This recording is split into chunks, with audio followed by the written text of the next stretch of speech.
नवीन बच्चे पढ़ रहे हैं ना, उन्हीं में से एमएलए हैं, उन्हीं में से सांसद हैं, उन्हीं में से मुख्यमंत्री हैं, उन्हीं में से कोई प्रधानमंत्री बनेगा, उन्हीं में से कोई महात्मा बनेगा। अगर हमारी नवीन पीढ़ी बिगड़ रही है तो हमारा भविष्य संकट में है।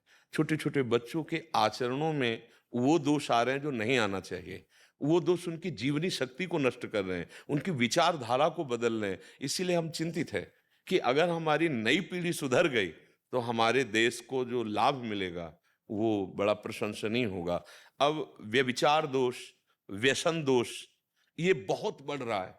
छोटे-छोटे बच्चे जो स्कूलों में जहाँ उनको व्यवस्थित चिंतन होना चाहिए, उनका चिंतन भ्रष्ट हो रहा है। वो नशे में जा रहे हैं, वो ब्रह्मचर्य नष्ट कर रहे हैं, वो व्यभिचार प्रवृत्ति में उतर रहे हैं। कैसे हमारे देश के अधिकारी बनेंगे ये? यही तो नई पीढ़ी है ना। मान लो एक समय स्कूल में ये भी तो सब पढ़ते होंगे जो महान-महान पदों में।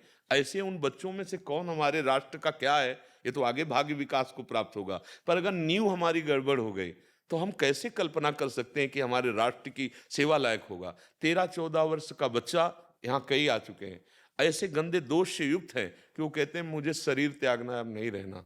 क्यों?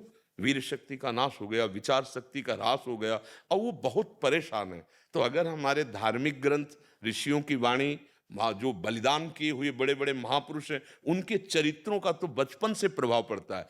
अरे गर्भ में अर्जुन ने जब चक्रव्यूह तोड़ने की चर्चा की, तो अभिमन्यु को उस समय ज्ञान हो गया गर्भ में चक्रव्यूह तोड़ने का।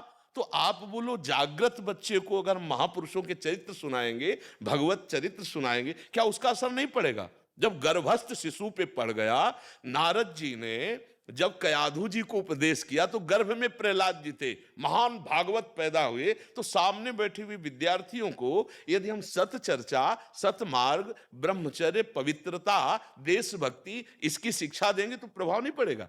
हाँ, निश्चित पड़ेगा। अब हमारे को शिक्षा की जरूरत है, बहुत जरूरत है, जिससे हमारे बच्चे व्यसन मुक्त